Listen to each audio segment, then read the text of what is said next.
Buenas tardes, pues están viendo el tema que corresponde hoy, son supuestos argumentos jurídicos a favor del aborto.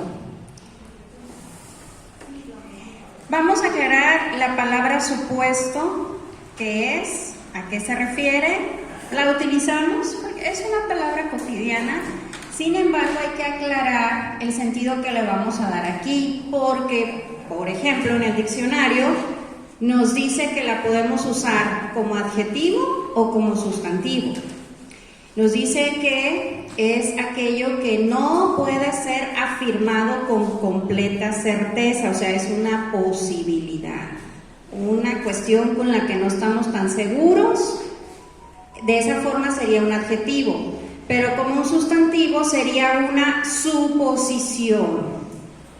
Volvemos a ese ámbito en el que no tenemos la certeza, no estamos 100% seguros. Y podría ser también el punto de inicio, como no estamos seguros de eso, entonces podría ser el punto de inicio para un análisis, una investigación, un desglose, etcétera. Entonces podría ser desde los dos. Ahora, nos quedan todavía dos aspectos de la palabra. El que se va a usar en este tema es el que tiene que ver con algo inexistente. Cuando decimos supuestamente, o sea, veto a saber si está, a eso es a lo que quiso encaminarse el temario, incluyendo esta denominación de supuestos, o sea, lo están poniendo como si lo fuera, pero no lo es, o como nos dice ahí, es algo inexistente. Sin embargo, como aquí lo que se está invocando es la cuestión jurídica y resulta, ustedes recordarán, que dependiendo del área del conocimiento, una misma palabra puede decir algo diferente, puede expresar algo diferente. Por ejemplo, si estuviera aquí un biólogo o un veterinario zootecnista y yo le hablo del ratón, sí o no se verá identificado con algo así, si yo le hablo del ratón. Incluso un psicólogo que sus primeros experimentos son con ratones, justamente. Si alguien ha estado cerca de la carrera de psicología, pues sabrá que ahí va uno con su ratita, ¿no? Con su ratoncito. Pero ¿qué tal que el que está aquí es un licenciado en informática o en sistemas, y para él, ¿qué es esto? El ratón, el mouse, ¿no? O el ratón. Entonces, si se fijan, es la misma palabra, pero depende el ámbito en el que nos encontremos, pues la vamos a ir aplicando, la vamos a ir desglosando, o ya vamos a identificar a qué nos estamos refiriendo. Por ejemplo, en derecho también la palabra supuesto quiere decir algo bien concreto, bien específico, que ahorita la vamos a comentar. El supuesto jurídico sí es una frase que existe en derecho, pero no se refiere a algo inexistente. Por eso se los quiero aclarar y por eso me encantaría que le den un repaso. Yo les voy a enviar el texto de lo que estoy explicando aquí, pero le den un repaso. No estoy pretendiendo que con la clase de hoy salgamos expertos en derecho, pero sí con la noción de lo que sí es un supuesto jurídico. Al menos ya vamos a tener la idea de lo que resulta. Bueno, es la hipótesis. Voy a leerlo primero técnicamente como está ahí y ahorita lo explicamos. Es la hipótesis de cuya realización depende el nacimiento del deber establecido por la norma. Parece así muy complicado, pero no. Solo nos vamos analizando palabra por palabra y vamos a ver qué es lo que quiere decir. La norma es la ley, lo que ahí está establecido. Por ejemplo, hay normas que establecen obligaciones para los comerciantes. ¿Alguien ubica qué tipo de obligaciones tiene que cumplir un comerciante? Obligaciones de ley. Fiscales. ¿Qué más me dijeron acá? ¿No? Fiscales es pago de impuestos. de salud, estas son cuestiones administrativas, los permisos de uso de suelo, de higiene, etcétera. Ahora, vamos a suponer que ninguno de los que estamos aquí somos comerciantes, ninguno. ¿Tenemos que cumplir con esas normas? No, porque no nos colocamos en la hipótesis. La ley marca, vamos a imaginar, todos los comerciantes deben cumplir con obligaciones fiscales de salud, de uso de suelo, así lo marca la ley, esa es la hipótesis. Pero hasta que yo me convierto en comerciante es cuando estoy obligada a cumplir, mientras no, mientras ahí está en la ley y yo no realizo los actos que corresponden. Los supuestos jurídicos son todo aquello que está enunciado en la ley, pero que no se realizan hasta que la persona realiza la conducta, mientras están ahí como flotando en la ley. Ese es el supuesto jurídico, pero si ustedes se fijan, ese sí existe, porque está en la ley. Por ejemplo, aquí traigo un ejemplo de una ley, y aquí está. Tiene artículos, tiene descripciones, todo lo que está aquí son supuestos jurídicos, pero se realiza hasta que la persona se coloca en la situación, como el ejemplo del comerciante. Mientras nosotros no seamos comerciante, no nos aplica la ley del comercio. Cuando sí lo somos, entonces sí. Y para cada una de nuestras áreas en el ámbito que nos desempeñemos, por ejemplo, si yo no tengo vehículo, ¿tengo que pagar tenencia? No estoy colocada en la situación, está la hipótesis, pero como no tengo carro, pues no tengo que pagar. Bien. Ahí tenemos, se ve muy pequeño, ¿verdad?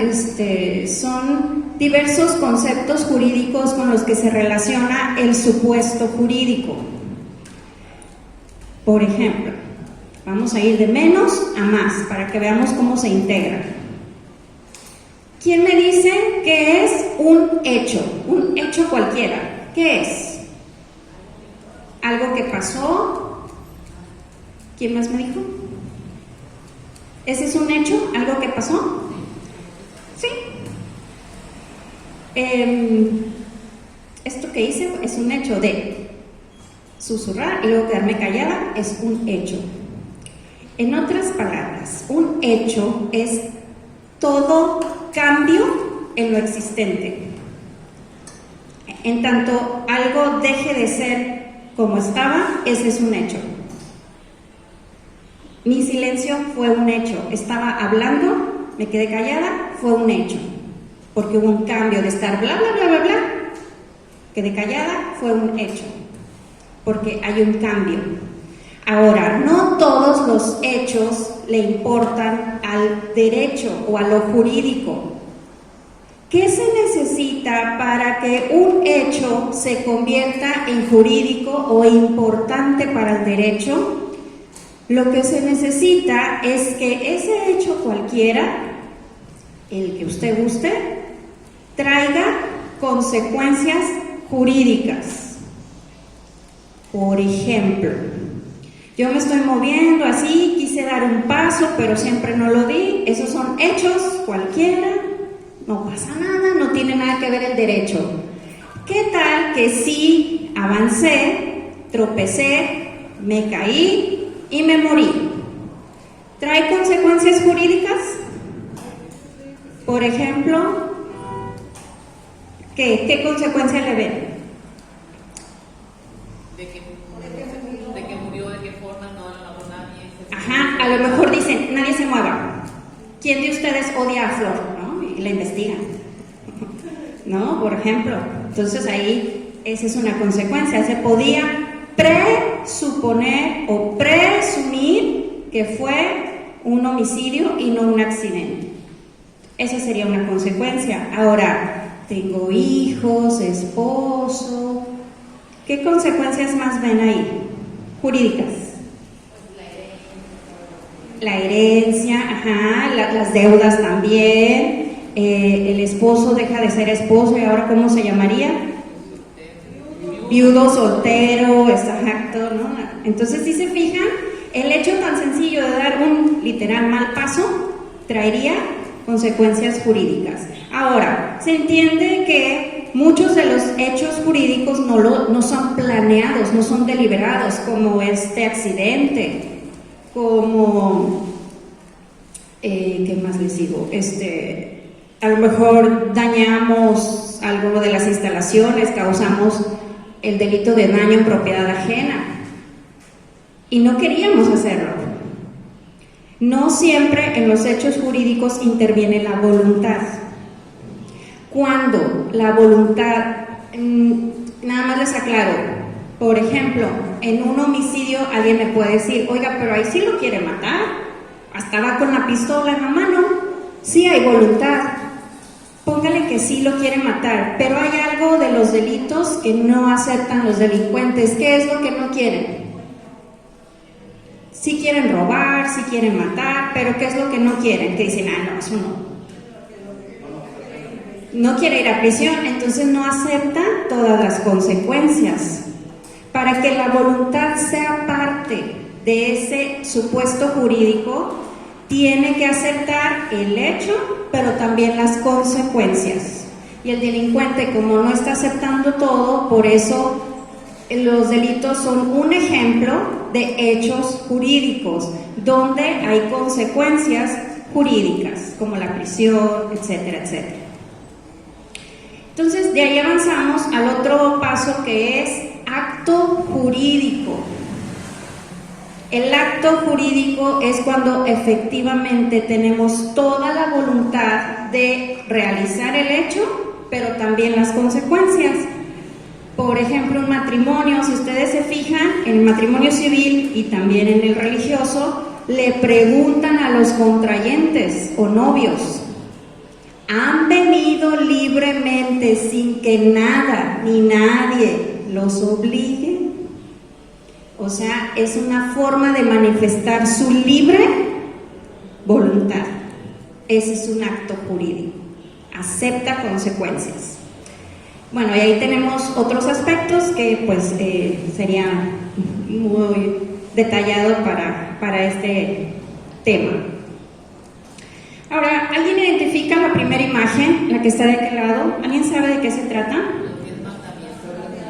Las tablas de los 10 mandamientos. ¿Alguien se acuerda de alguno? Amar a Dios sobre todas las cosas, no jurar en nombre de Dios en vano. En orden se lo está diciendo. Brincándoselo, no. Pero ya en el nombre del texto nos dice de qué se trata. Dice mandamiento. Te está ordenando, te está diciendo qué hagas o qué no hagas, porque se acuerdan los que dicen no esto, no aquello, no qué. Pero ¿qué dice el mandamiento? No matarás. Ajá, te dice que eso no, te está ordenando que no lo hagas. De ahí el nombre de mandamiento. Es un imperativo, es una indicación de qué hagas. Es un ejemplo de normas, de hecho se dice también tablas de la ley, ¿se acuerdan? Es una indicación. Sin embargo, les voy a hablar de otra ley vigente con la que hemos luchado siempre, los que defendemos la vida, que es el Código Penal. El derecho es tan amplio que está dividido por ramas o especializaciones, especialidades, depende de los temas. Penal viene de la palabra pena, que quiere decir castigo, como la penitencia es un castigo, ¿no? También. La penitenciaría, ¿se acuerdan que así se llamaba antes el pueblito de la mesa? Donde cubrían las penas de prisión. De ahí viene la palabra penal. El derecho penal se encarga de aplicar penas a los que cometen delito. Sin embargo, el Código Penal no nos va a decir que no hagamos algo. Por ejemplo, no dice no matarás, no robarás, no. O sea que no hay una prohibición.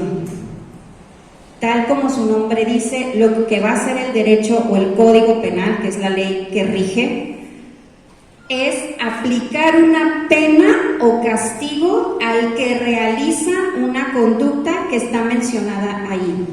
El Código Penal es un catálogo de conductas El que comete homicidio es el que priva de la vida a otro. El que comete robo es el que se apodera de una cosa ajena, sin derecho y sin consentimiento de que sí tiene derecho de disponer de esa cosa. Entonces nomás me está describiendo a qué se le llama homicidio, a qué se le llama robo, aborto, lesiones, daño en propiedad ajena, fraude, bla, bla, bla.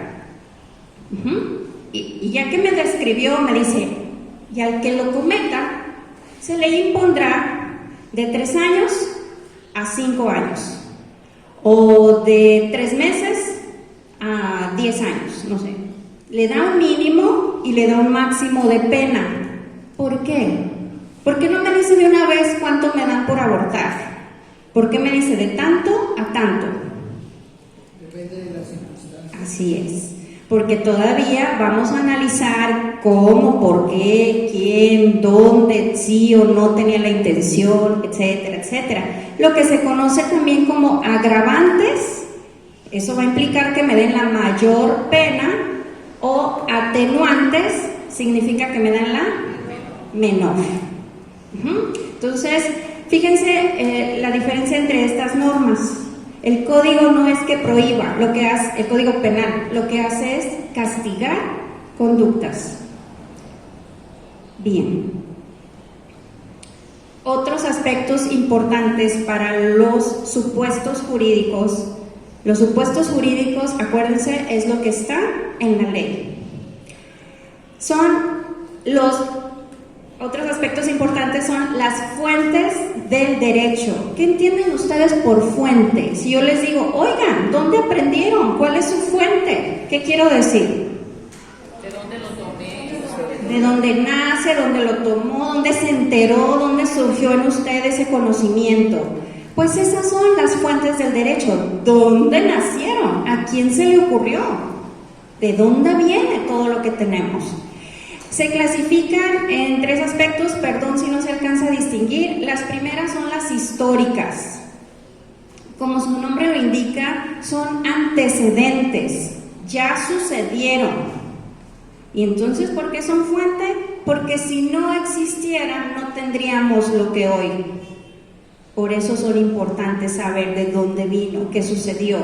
Las fuentes históricas pueden ser hechos o documentos o leyes que existieron en el pasado.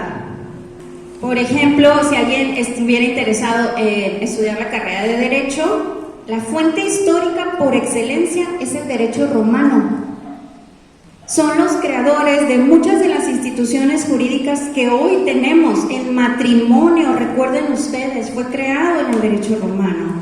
La adopción, las herencias, testamentos, el divorcio, la tutela, la patria potestad, el contrato de compraventa, todo eso es una herencia del derecho romano y por eso es una fuente histórica.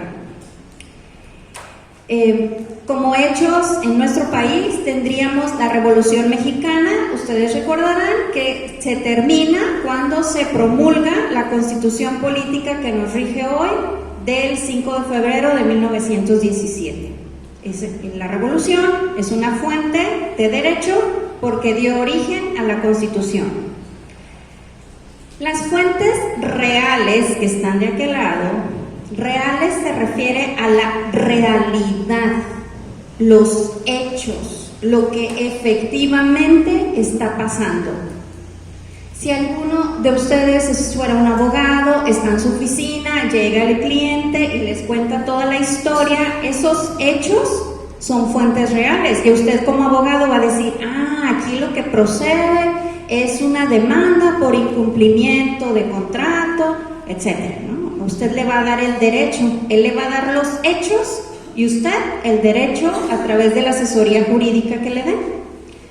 Y tenemos las principales, que son las formales. Se llaman así porque le dan forma al derecho o a lo jurídico o a lo que nos corresponde hoy, que son los supuestos jurídicos. Bueno, una parte, ¿sí? Le dan forma y son procesos. No vamos a tener una fuente formal en un solo paso. Llevan varias etapas. La más importante de las fuentes formales es la legislación o la ley. Otra importante es la costumbre. ¿Alguien se acuerda, ubica alguna costumbre que ahora sea una ley? ¿Alguna costumbre? Para que sea considerada fuente de derecho, tiene que ser reiterada, repetida y más o menos extendida. O sea, si yo solo tengo la costumbre, por ejemplo, de tomar agua en las exposiciones, pero solo yo lo hago, es mi costumbre. Tiene que ser generalizada o más o menos extendida para que sea considerada fuente de derecho. Por ejemplo, pregunta: si estuviéramos trabajando en Soriana y el día 25 de diciembre me piden ir a trabajar ahí, ¿me pagan lo mismo? Deben pagarme más. ¿Por qué?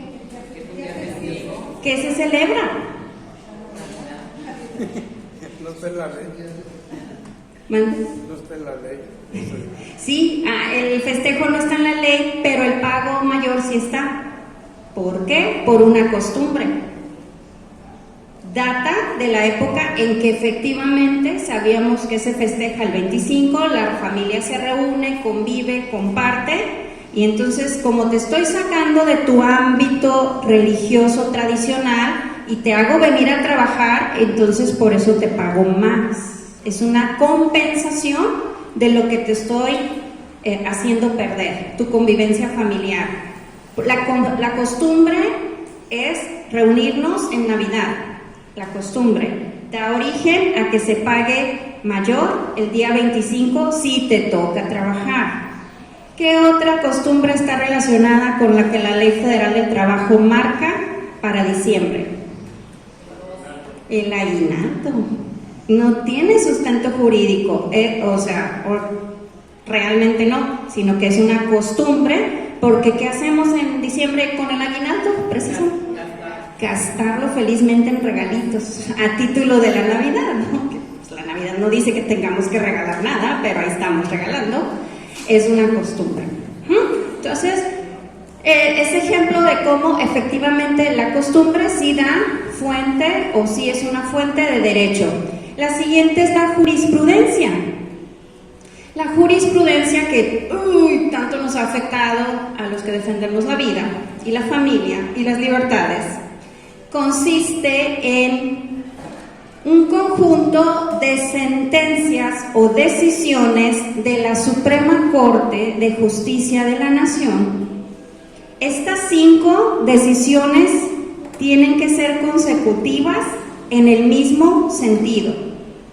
Por ejemplo, hubo una pareja, los dos del mismo sexo, que deseaban contraer matrimonio.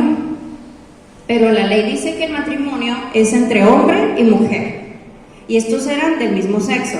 Entonces demandan, dicen que es su derecho, bla, bla, bla. Llega su caso hasta la Suprema Corte y le dicen: vas, te casas, aquí está tu decisión. Llevamos una. Surge después otra pareja igual del mismo sexo, se quieren casar, bla, bla, bla, hacen su trámite, llega hasta la Suprema Corte y les dice la Suprema: va, aquí está tu sentencia. No tiene que ser tan consecutivo, puede pasar 1 o 2 años, puede ser en el mismo año, no importa. Lo que importa es que se vayan sumando sentencias en el mismo sentido, sentencias de la Suprema Corte. Y así tenemos que finalmente se sumaron 5 sentencias de personas del mismo sexo que querían contraer matrimonio, y hoy tenemos jurisprudencia, es decir, un conjunto de 5 resoluciones.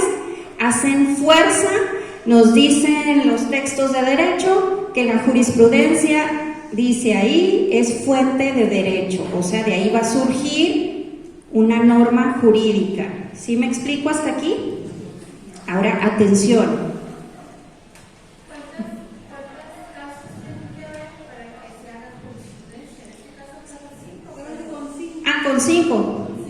Con 5.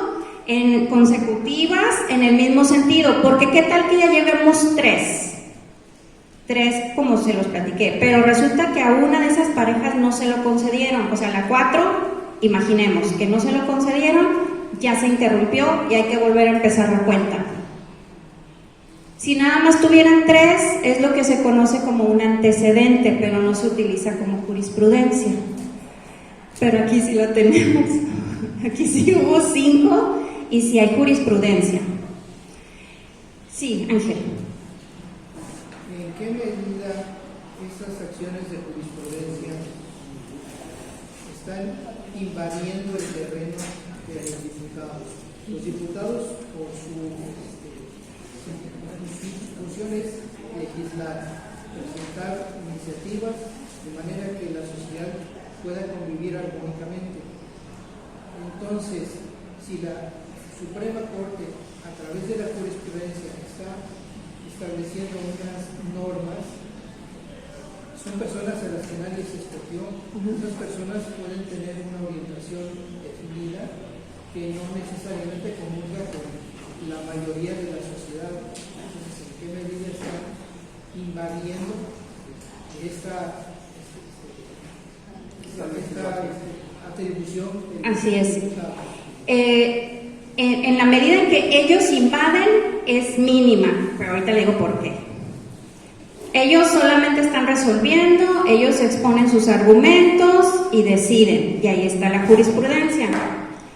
En sentido jurídico, ojo, les aclaro, en sentido jurídico la Suprema Corte, Ángel, en medida mínima está invadiendo, pero, ojo, en sentido real, social, político, está invadiendo al 1000%, pero jurídicamente no podemos atribuirle una invasión. Ahora, para empezar, esa frase que tiene la misma Suprema Corte, donde dice, ya lo dijo la Corte, ¿han escuchado sus propios comerciales? O sea, ellos lo dicen, ya lo dije, hazme caso, pero es una forma subliminal de decir, te sujetas. Jurídicamente no es obligatoria la jurisprudencia para los diputados ni para cualquier otra autoridad administrativa. Los diputados se dejaron invadir, diremos también, porque ellos, incluso en la exposición de motivos de aquí de Baja California, mencionaron los casos de jurisprudencia. O sea, ellos mismos están anunciando que se están sometiendo a la Suprema Corte, cuando no tiene por qué. En nuestro país, la división de poderes marca que cada uno no invadirá, justo la palabra que utiliza Ángel, no invadirá las funciones del otro. Y aquí está pasando. Y los diputados lo confesaron, o bueno, por lo menos la señora inicialista, ¿no? Ella lo expone ahí, que está no dice sujetándose, que está acatando la jurisprudencia emitida por la Suprema Corte. Entonces, eso es lo que está pasando. Pero no le obliga, ojo con eso, no le obliga. Por ejemplo, en Tijuana, una flagrante violación a la ley. Regresando al tema de matrimonios entre personas del mismo sexo o uniones entre personas del mismo sexo. Sí lo dijo la Corte, sí hay jurisprudencia, pero no le obliga al oficial del registro civil. No está obligado. El oficial del registro civil depende del Poder Ejecutivo y la jurisprudencia solamente se aplica al Poder Judicial, son diferentes. Pero el oficial del registro civil dijo, pues mira, de todas maneras vas por tu amparo, te lo van a conceder, pues mejor te caso. ¿Para qué te hago que vayas y tramites? Entonces están realizando esos matrimonios. Jurídicamente se aplicaría nulidad, muy parecido a los matrimonios religiosos, ¿no? Cuando no se reúnen los elementos. Jurídicamente hay nulidad, pero pues a ver a quién se le ocurre invocarlo ahí, ¿no? ¿Por qué? Porque, número uno, la Constitución no está modificada, ni el Código Civil. Sí, necesitamos a alguien con un interés de ese tipo. O sea, bueno, no necesitamos, o sea, es lo que aplicaría, ¿no? Algo así. Y la siguiente fuente es la doctrina. En derecho, la doctrina es el conjunto de estudios científicos sobre derecho.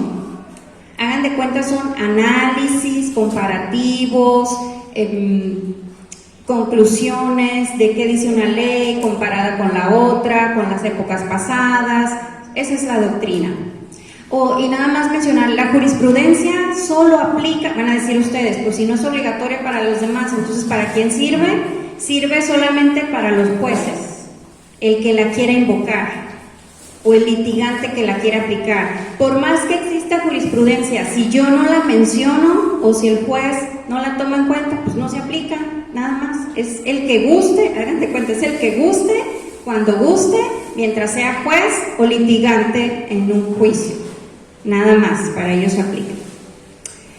Y tenemos muchas leyes, que acuérdense, en las leyes es donde se encuentra lo que en derecho se llama supuesto jurídico. Como son tantas, perdón, dígame.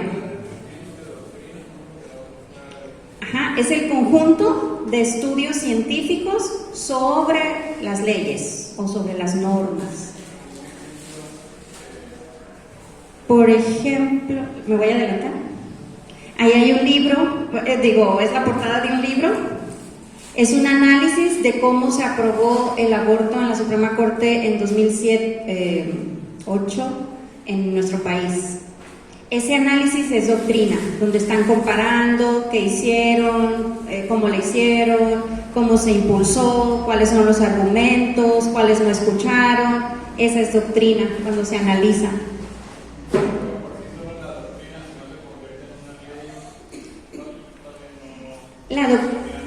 La doctrina aplica cuando la queremos invocar. Por ejemplo, si yo hiciera un escrito de argumentos mencionando ese libro como fuente, entonces se convierte efectivamente en fuente de derecho, pero tengo que mencionarlo, tengo que atribuirle al autor fulanito de tal, que dijo, que concluyó, que comparó, y por lo tanto esa conclusión aplica también para el caso que yo estoy presentando. Tengo que argumentar, razonar y relacionar. Sí. ¿Perdón? Sí, es...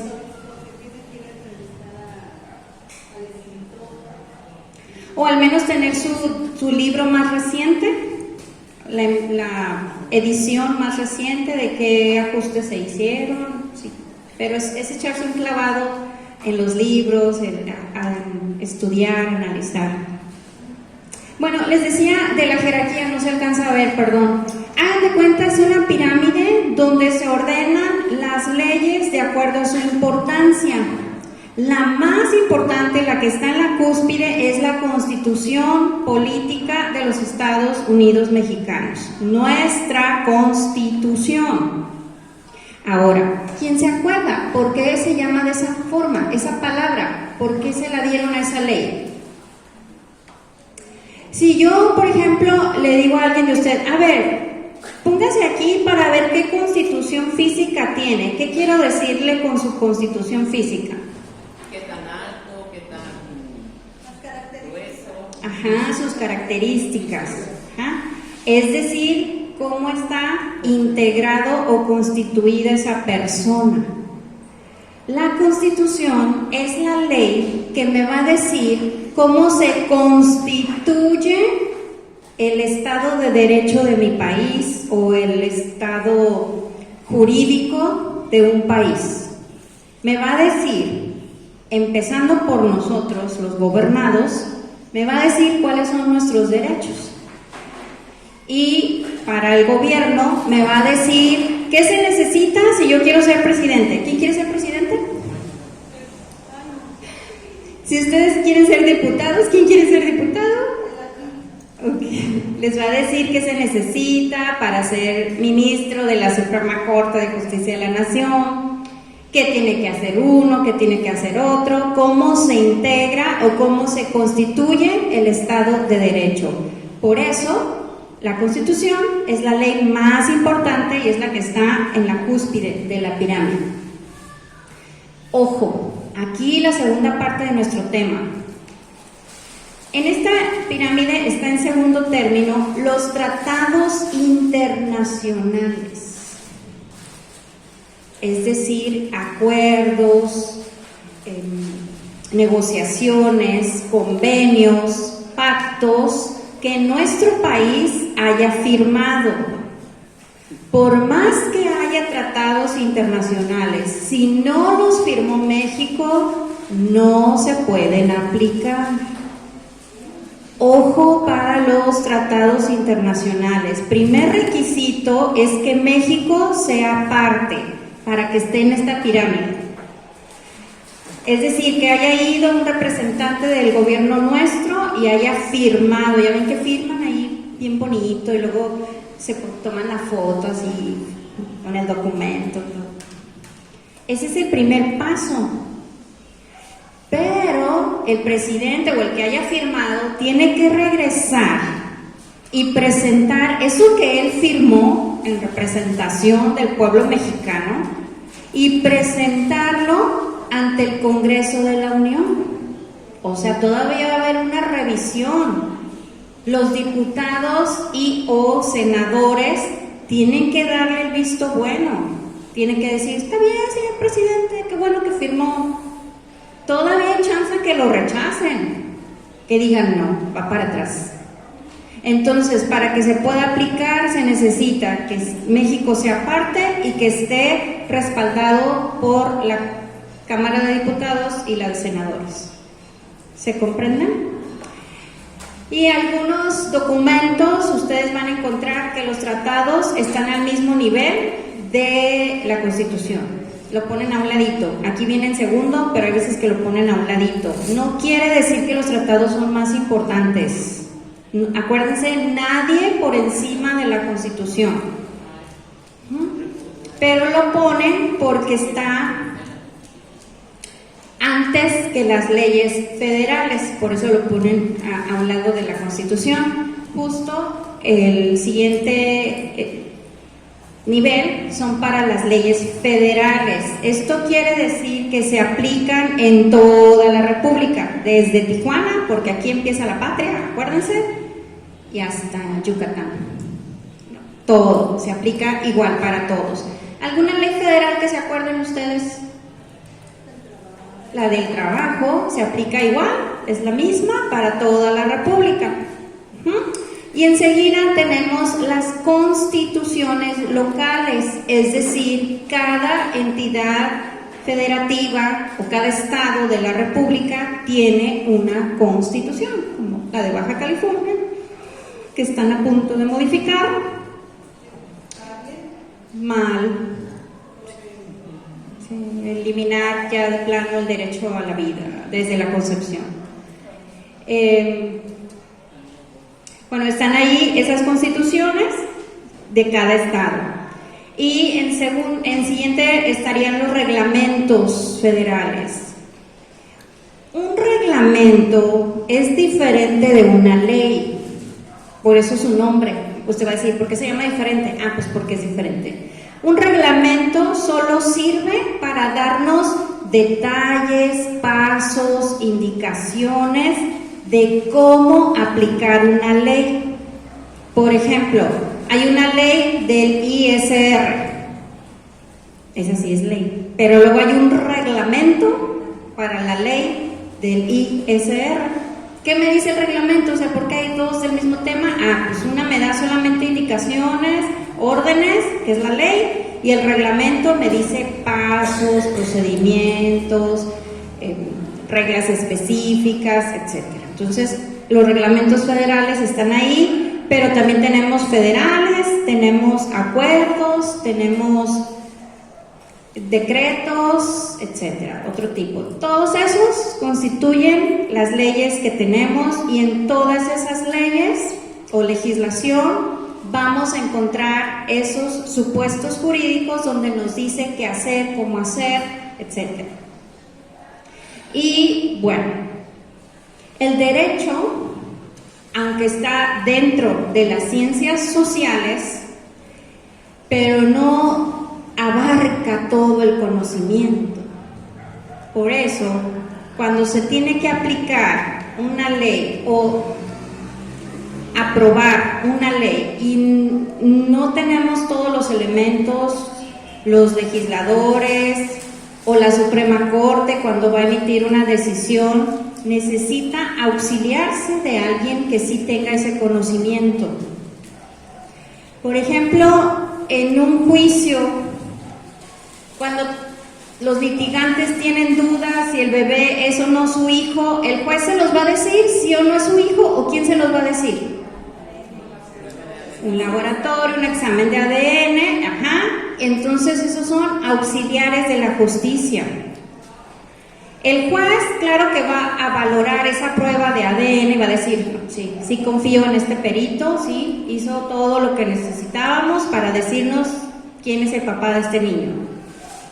Pero el juez se auxilia de lo que hizo el perito. Aquí en esta fotografía, ¿alguien identifica a este doctor? En paz descanse.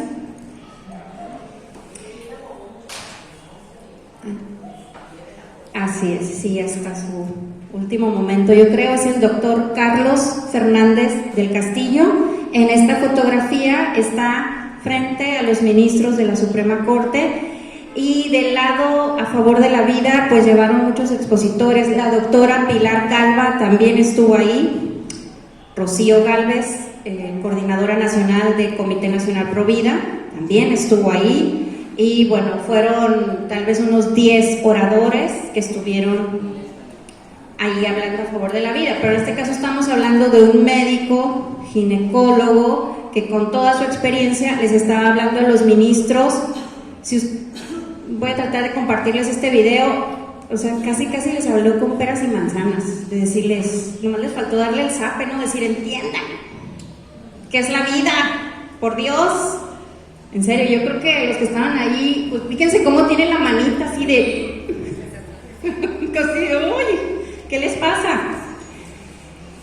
Iban como auxiliares también de la justicia de decir, a ver, señores ministros, entiendan, yo como ginecólogo y con toda mi experiencia les voy a decir qué es lo que ustedes están a punto de aprobar y que aprobaron. Y hay muchos casos en los que se requiere el auxilio de otras ciencias, sobre todo hablando de lo nuestro que es la defensa de la vida, pues necesariamente médicos, químicos, médicos de muchas áreas, psicólogos, psiquiatras, etc. Bien, ahora les aclaraba yo al principio que es un supuesto, cuál es el sentido que se le estaba dando al título del tema, qué es un supuesto jurídico. A lo mejor ustedes dirán, ¿cuántas palabras? ¿Qué pasa aquí? En derecho puede pasar lo que está ahí. Una palabra puede ser la que incline la balanza a nuestro favor. Una palabra. Por eso los abogados se fijan mucho qué decimos, cómo lo decimos, a qué hora, porque casi están programados, ¿no?, para estar observando la expresión. No sé si se acuerdan ustedes de el caso Florence Cassels, ¿se acuerdan? Es una secuestradora que no es secuestradora, pero que fue procesada y sentenciada por secuestro. Entonces, pues intentaron de muchas formas sacarla del país, llevársela o que saliera libre, un abogado, otro y otro, hasta que llega uno y que dice, a ver, vamos a leer otra vez el expediente, vamos a leerlo, todo con detalle, y encuentran la clave, estos últimos abogados. La clave fue cuando se dice ahí en el expediente que la llevaron a la reconstrucción de hechos. ¿Se acuerdan que no sé si saben del caso? Incluso se ha sacado recientemente por asuntos políticos. La ley dice que cuando alguien es detenido, o en el anterior sistema de justicia penal, el detenido se le tiene que llevar inmediatamente ante la presencia del juez. No, se le leen sus derechos y ante la presencia del juez. Pero resultó que aquí no, con ella no hicieron eso. Bueno, el caso es que encuentran la clave fue justamente que la habían llevado a la reconstrucción de hechos. Sin embargo, fue filmada, preparada y publicitada esa reconstrucción de hechos. Entonces, esas palabras que se utilizaron la clave estaba al principio del expediente, y ya sentenciada la señora es cuando obtiene su libertad, justamente a través de una decisión de la Suprema Corte. Ella sale de prisión directo al aeropuerto con rumbo a su país. Así, libertad absoluta, se fue. Una palabra hizo que la balanza se inclinara a favor de ella. Entonces, de ahí la importancia en el ámbito jurídico, en la forma en que se expresan los abogados. La publicidad que se dio de Flores Cassettes, dices, y se publicitó el video. Sí, se violaron sus garantías y por lo tanto se violentó el debido proceso y sale directo en libertad. Así es. Ajá. Por eso le dije la secuestradora que no es secuestradora. Ajá. Sí es secuestradora, pero salió libre, entonces por eso ya no lo es. Es correcto, así es. Esa situación. Aquí retomando lo que habíamos comentado de la obligatoriedad de la jurisprudencia, esto quiere decir que solamente es imperativa, o sea, solamente le obliga en el momento en que el juez la reitera, es decir, el juez que esté aplicando en un caso dice sí la acepto, sí la tomo. Por eso dice la reitera, porque es algo que ya dijeron los ministros, pero que ahora él lo está aceptando. Es cuando se convierte en obligatoria. A nadie más obliga, acuérdense, tal cual describió Ángel en su comentario hace rato, está habiendo una invasión, entre comillas, y una aceptación o sujeción de los diputados y de otros miembros del poder público. Y el juez puede desecharla también. ¿Perdón? El juez puede desecharla aunque se la presente. Sí, es correcto. Sí, a lo mejor como litigantes le invocamos alguna y va a decir no aplica y me va a decir por qué. Ojo con eso. Siempre me va a decir por qué sí o por qué no. No puede decir nomás que porque la jurisprudencia no la quiere tomar. Tiene que haber una razón. Sí, tiene que dar un argumento, una justificación, ¿por qué no? Algunas veces la justificación es bien pequeñita, nada más dice que no es aplicable y ya con eso nos desecha el argumento, y algunas veces dice que no corresponde, le busca algún detalle, porque como tienen fecha, lugar, época en que se aplicó esa jurisprudencia, algunas veces dice que por el tiempo transcurrido, pues que ya no la va a aceptar, o que no corresponde a Baja California, etc. Pero sí, siempre explica por qué. Ahora, los instrumentos o documentos internacionales relacionados con la defensa de la vida generalmente se refieren a derechos humanos o el ataque a la vida. Generalmente son de derechos humanos. Y para eso vamos a ver qué son los derechos humanos. Dice la Comisión Nacional de Derechos Humanos de nuestro país que es el conjunto de prerrogativas sustentadas en la dignidad humana. Prerrogativas quiere decir privilegios, concesiones que tenemos. Y si nos dice que es por la dignidad humana, en tanto seamos humanos, tenemos esos derechos. Te corresponden, es tu valor de humano, esa es la dignidad. Te corresponden solo por ser humano. Y para que efectivamente se realce esa dignidad, son necesarios, dice, cuya realización efectiva resulta indispensable para el desarrollo integral de la persona. Es decir, que se estén cumpliendo estos derechos son necesarios para que la persona esté mejor, esté integralmente desarrollada. ¿Qué opinan? ¿Necesitamos aborto para estar integralmente desarrollados? Entonces no aplica como derecho humano. Cuando escuchemos, ese sí es un supuesto argumento que nos dicen que el aborto es un derecho humano, pero es inexistente. Aquí lo estamos contrastando, aquí lo estamos viendo.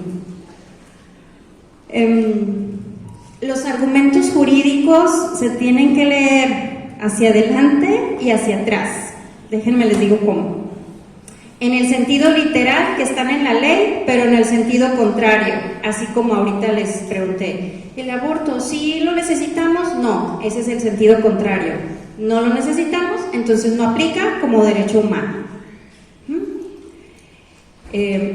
Ahora, también se habla de que la unión entre personas del mismo sexo es un derecho humano, pero el matrimonio, sea con quien sea, de quien se trate, solito el matrimonio, ¿se necesita para tu dignidad humana? No, y no es un derecho humano, ni el heterosexual, tampoco, ni uno ni otro, no es. Es un acto jurídico, es un acuerdo de voluntades, es un supuesto jurídico como los otros que están en la ley, pero no es un derecho humano, por ningún lado. Ahí se aplica como algo inexistente. Y en realidad mucho de lo que nos dicen es inexistente, de lo que está en contra de la vida, en contra de la familia, de nuestras libertades, son inexistentes esos argumentos. Este conjunto de derechos se encuentra establecido en nuestra Constitución. Aquí atención, aquí ya traigo un ejemplar de la Constitución. Los derechos humanos fueron expuestos primero en una Declaración Universal de los Derechos Humanos. La primera declaración se empieza a contar desde la Revolución Francesa, que en aquella ocasión se pronunciaba los derechos del hombre. No sé si se acuerdan, lo han escuchado. Ahora, ninguna de las que estamos aquí deberíamos decir, ¡ay, no me mencionaron, me discriminaron! Derechos del hombre quiere decir del género humano, no que nosotras no estuviéramos incluidas, pero era una forma de expresión de la época. Acuérdense, 1789. Así se hablaba, no es que estuvieran dejando fuera a las mujeres. Y que debería de ser actuado. Sí, claro, así es, efectivamente. Y luego, hubo otras declaraciones, pero de las más importantes, cuando se crea la ONU, viene otra declaración universal, ahí sí le pusieron derechos humanos. Y ha habido otras declaraciones. Ok, estamos hablando de los documentos internacionales, lo que ha habido alrededor. Pero cuando esos derechos se ponen, escriben o redactan en nuestra Constitución, cuando lo trasladan, entonces ese derecho se llama garantía, ¿qué? ¿Quién sabe? Garantía individual. Ajá. Sí, usted va a decir, ¿sigue siendo el mismo? Sí, es el mismo, pero cambia el nombre porque en tanto esté en la Constitución, significa que los está respaldando el gobierno, o sea, los garantiza, por eso se llaman garantías individuales. Los respalda, hace que se cumplan, hace que se respeten. O también se llaman garantías constitucionales. Hay alguien que le dice así. Entonces, esa es la diferencia.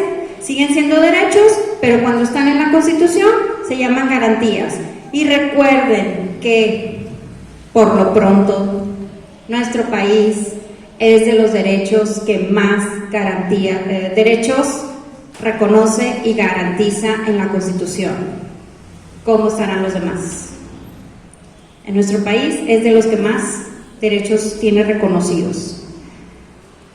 Pero ahí no especifica, por ejemplo, en el caso del aborto, ahí no dice nada de la vida, todo está como que hay lagunas que los puedes aplicar como te dé la gana. Es correcto. Sí hay lagunas, ahorita vamos a ver lo que sí hay, pero de que hay lagunas, efectiva y Y tristemente. ahí se agarran porque Sí. si estuviera más claro, pues no puedes moverte, ¿no? Sí, que estuviera tajante, ¿no? Ahora, todavía está tajante en la Constitución Política de Baja California, ahí sí, pero están a punto de quitar. ¿También? ¿Pueden quitar aunque la Constitución de la República esté bien? A ver, otra vez, Ángel, perdón. ¿Pueden cambiar la Constitución del Estado de California a pesar de que en la Constitución Política de los Estados Unidos Mexicanos diga lo contrario? Es que no es que vayan a quitar el derecho a la vida en sentido general en la de Baja California. Lo que le van a quitar es que diga desde la concepción, y eso, desde la concepción, no está en la Constitución Federal. Por eso, lo que nos menciona el hermano, esa es una laguna y la van a aprovechar, desafortunadamente. Sí, por una laguna jurídica. Esa es la razón. Ahora, la esperanza o la opción que tendríamos es lo siguiente: los tratados internacionales, que ahí sí está el derecho a la vida desde la concepción, y entonces tal vez es la herramienta que van a retomar nuestros líderes estatales. No sé si van a tomar cartas en el asunto, qué nos van a decir, ¿verdad? Pero es de donde se puede rescatar, y así como la tabla de salvación, que podríamos, ahorita la vemos. También se encuentran en las otras leyes nuestros derechos humanos, como la Constitución de Baja California, otros reglamentos. Regresando al Código Penal, por ejemplo, ahí dice que en cuanto se detiene a una persona, deben decírsele sus derechos, ofrecerle un abogado, si no tiene para pagar uno particular, el Estado le va a conceder uno, etcétera, etcétera, ¿no? Entonces, esos son ejemplos de otras leyes donde vienen los derechos humanos. Estas son unas características y son las tradicionales, las que siempre han estado, pero aquí les quiero mencionar una que están diciendo las personas en contra de la vida, en contra de las libertades, en contra de la familia. Le agregaron la característica de que los derechos son progresivos. Es decir, si ya me concedieron, según ellos, el derecho a casarme, ¿por qué me voy a limitar a solo casarme con alguien de sexo opuesto? Tiene que ser más amplio, tiene que ser progresivo ese derecho, y entonces concederme que me pueda casar con alguien de mi mismo sexo. Por lo pronto, no es cierto. Era con un alguien de mi mismo sexo, ¿no? Eso decía. Pero ya, como son progresivos los derechos, ya dieron otro paso. ¿Quién se acuerda cuál es el otro? Puede ser también, pero ahorita hablamos de adopción, antes, con lo que sea, y con quien sea, y cuantos sean. Porque acuérdense que ya lo dijo la Corte. No está. ¿No? Ahora, hay una situación de riesgo en la Constitución, dice que nadie puede ser discriminado por razón de sexo, género, religión, preferencia sexual. A lo mejor entendíamos, o a lo mejor el legislador quiso decir preferencia sexual, pues homosexual, XXYZ, ya saben, todas esas preferencias, etcétera. Pero disculpen ustedes, pero ¿qué tal que mi preferencia sexual sea relacionarme con niños? Si fueran ustedes mis abogados, ¿sí tienen elementos para defenderme? Sí, porque ahí dice la Constitución. Ajá. Ahí dice que es mi preferencia sexual y tengo derecho a mi libre desarrollo de la personalidad. Pues sí se puede. Bueno, y estas son las características, son inherentes, es decir, le corresponden a todos los seres humanos, sin distinción de nacionalidad, lugar de residencia. Algunos defensores de la vida han dicho que al bebé prenacido que está en el vientre, lo están discriminando solo porque está ahí, porque está en el vientre, o sea, por su lugar de residencia. Es una interpretación, pero pues jurídicamente la verdad no aplica, ¿no? Pero lo han tratado de esa forma. Por razón de sexo, origen nacional, color, religión, lengua, ni ninguna. O sea, por ninguna causa debe haber discriminación. Y aquí tenemos un documento internacional que con todas sus letras protege la vida y es el que les decía del cual nos podríamos tomar para que pues no se modifique nuestra Constitución, pese a que el aborto fue permitido. Pero no significa que nos crucemos de brazos, que digan, pues al cabo ya se está realizando, ya está pasando. Pues no, hay que luchar. Este documento es respaldado, avalado por la Corte Americana de Derechos Humanos. Aplica para nuestro continente. También es conocido como el Pacto de San José porque es el lugar donde fue firmado. Y más importante es que México es parte de este pacto.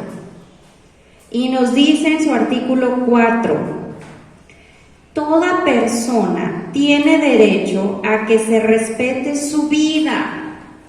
Ya con esa primera parte ya la hicimos, dice toda persona. Pero nos aclara, este derecho estará protegido por la ley y en general a partir del momento de la concepción. México, siendo parte de este documento, está violentando ese derecho al haber permitido el aborto desde 2007 y en todos los otros lugares. ¿Qué razón jurídica han tenido para avanzar de esta forma? Es porque al final del documento viene una cláusula que dice que dependiendo las circunstancias que esté pasando el país, puede o no ajustarse, ¿no? Entonces tendrían que justificar por qué están violentando ese documento, qué circunstancias están pasando en nuestro país para que se permita el aborto. Sí es. Es correcto, tienen que justificar por qué se está violentando este documento del que México es parte. Ajá, sí. Sí, porque si ustedes, no estoy tan segura si comentamos aquí, que nos decía Amparo Medina que el mismo documento que se le entregaba a los legisladores para promover el aborto era el mismo en todos lados, entonces no tiene ese ajuste, no hay esa corrección.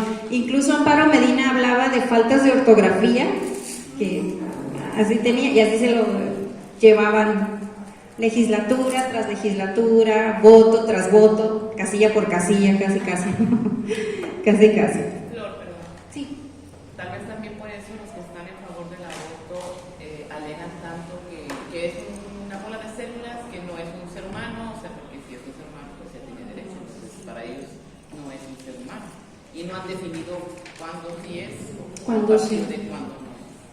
Sí, sería la pregunta, ¿no? Con lo que podríamos nosotros, los defensores de la vida, disminuirlos o hacer que argumenten efectivamente. Es decir, bueno, entonces ¿cuándo sí la persona tendría el derecho? ¿Cuándo? ¿En qué momento? Pues, algunos se han atrevido a decir que hasta el nacimiento, imagínate. Y a ver, dijimos entonces que los abogados, las leyes, los jueces no tendrían ese conocimiento científico. ¿Quién sí podría decirles si es o no una persona? El bebé prenacido. Un médico, sí, un biólogo, un especialista, que los escucharan, que efectivamente tuviéramos de nuestro lado médicos que avalen, que se pongan enfrente. Hubo un lugar que llevaron sus batas y las pusieron así en el suelo, ¿verdad? Todas sus batas, de decir, oye, científicamente estás cometiendo el homicidio, la muerte, ¿no? Todos esos bebés, y yo como médico no lo voy a hacer, porque yo sí reconozco que el bebé es el segundo paciente, es la persona. Y, ojo, el artículo 4 dice, nadie puede ser privado de la vida arbitrariamente. Acuérdense que también vamos a leer de regreso como los abogados. De regreso quiere decir, o sea, que si no es arbitrariamente, ¿sí lo puedo privar de la vida? Al contrario, o sea, decirlo al revés, es de regreso. Pregunta, ¿sí se puede? ¿Hay algún lugar donde sí se pueda, donde no es arbitrario, pero sí hay un proceso y te voy a privar de la vida? Sí, sí hay. Entonces dice, lo que está prohibido es que sea así, violento, tajante, sin preguntar, sin escuchar. ¿Al bebé le preguntan? Entonces, ahí sí lo aplicaríamos, pues entonces se lo estás quitando arbitrariamente, porque no está decidiendo, no le estás preguntando. Y aquí están los artículos de nuestra Constitución con los que podemos relacionar ese artículo 4 del Pacto de San José. El primer artículo de la Constitución nos dice que se va a aplicar a todas las personas dentro del territorio mexicano. Todas, así como el chiste, dijeron todas las personas. Y el bebé es una persona. Y por eso le debes garantizar todos sus derechos. El artículo 4 de la Constitución está relacionado con la defensa de la vida porque dice que todas las personas tienen derecho a decidir el número y espaciamiento de sus hijos. Ahí sonaría muy verde que digamos, ¿verdad? Pero la siguiente parte es muy azul, bueno, yo la veo azul, porque dice va a decidir el número de hijos y el espaciamiento de manera informada. Y entonces ahí podemos reclamar, a ver, dile que después del aborto va a tener síndrome posaborto, a ver, dile que lea bien la responsiva. La responsiva de la Ciudad de México dice que la persona que va a abortar corre el riesgo incluso de muerte. Pero no lo leen, son las letras chiquitas de la responsiva. No lo leen. Pero si no lo leen, ¿qué puede hacer la que lo está atendiendo a esa persona? Debería hacer. Decírselo, explicarle, aclararle. Si lo leyó bien, quiere que se lo lea, quiere que le ayude. Y entonces se cumple este artículo 4 de la Constitución, donde dice que es de forma informada, porque no le advierten, no le explican. De hecho, recuerden que sale la que abortó y no hay un seguimiento, no le llaman, oye, ¿cómo sigues? ¿Vas a venir a tu consulta? ¿Quieres asesoría? ¿Quieres un seguimiento? No hay nada de eso. El artículo 14 de la Constitución dice que nadie puede ser privado de la vida. Ese sí coincide con el artículo 4. Pero más adelante, si leemos este artículo 14, nos vamos a dar cuenta que se refiere a que no se va a privar de la vida, pero dentro de un proceso, es decir, como una pena, como un castigo. De esa forma, por eso la pena de muerte no está permitida en nuestro país, de acuerdo incluso al artículo 22 que está ahí más adelante. Eso cuando se hablaba de San José, ¿es San José, California, San José? Costa Rica. Costa Rica. Ajá, Costa Rica. Y aún así, por ejemplo, Estados Unidos, Canadá, todos ellos están, ¿toda América? ¿O no firmaron uno? Estados Unidos no está.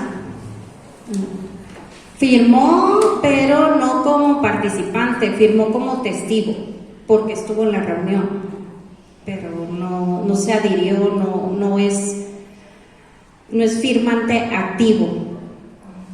Eso es lo que tristemente pasó. Oh, porque es la pena de muerte específica, concreta, o sea, a pena como un castigo. En este caso, pues el bebé no está sujeto a un proceso penal, no está acusado de delito, entonces solamente aclarar que sí, efectivamente está prohibida la pena, pero el 22 nos aclara que para los procesados es para quien está prohibido. Pero nosotros, lo menciono porque nosotros a veces decimos que le están aplicando el castigo al inocente, por ejemplo, en caso de violación, al bebé lo quieren matar y al violador lo dejaron libre. Ajá. Sí. Sí. Ajá, sí, sí, en el sentido social es cierto, nada más quería aclarar que en el sentido jurídico pues no es eso. Sí, ya ven que les digo que los abogados somos muy fijaditos en las expresiones y por eso lo aclaraba nada más. Pues las leyes están en general, tristemente, desprotegiendo a nuestra propia especie y protegiendo a otras. No es que yo quiera desproteger a las otras, pero sí proteger a la nuestra, ¿no? A esa. Y vamos a encontrar en general muchos instrumentos. Miren, una de las maravillas, algo de que me encanta del derecho, siempre va a haber la posibilidad de favorecer a la parte que llegue a pedirte asesoría, sea quien sea. El abogado lo primero que va a preguntar es, a ver, ¿a quién defiendo yo? Y entonces nos programamos para encontrar argumentos como la secuestradora, ya ven que salió. O sea, aquí ya nada más busco a quién defiendo y le encuentro elementos. Siempre va a haber esa posibilidad, de ahí que al acusado le pueden conseguir un abogado, porque tiene esa posibilidad de defenderse. Si estuviera así nula, no le consiguen abogado. Y es obligación. Ajá. Por su dignidad nomás. Y sí, eso es por una parte, pero también porque sí habría argumentos siempre de los dos lados para defendernos, siempre. Y en nuestro caso, la tarea es buscar los argumentos, no como estaba el título de los supuestos. O a lo mejor si vamos a conocer los argumentos inexistentes, pues conocer el otro lado, ¿no? Lo que les decía, leer también al revés para encontrar el argumento, el que sí es a favor de la vida.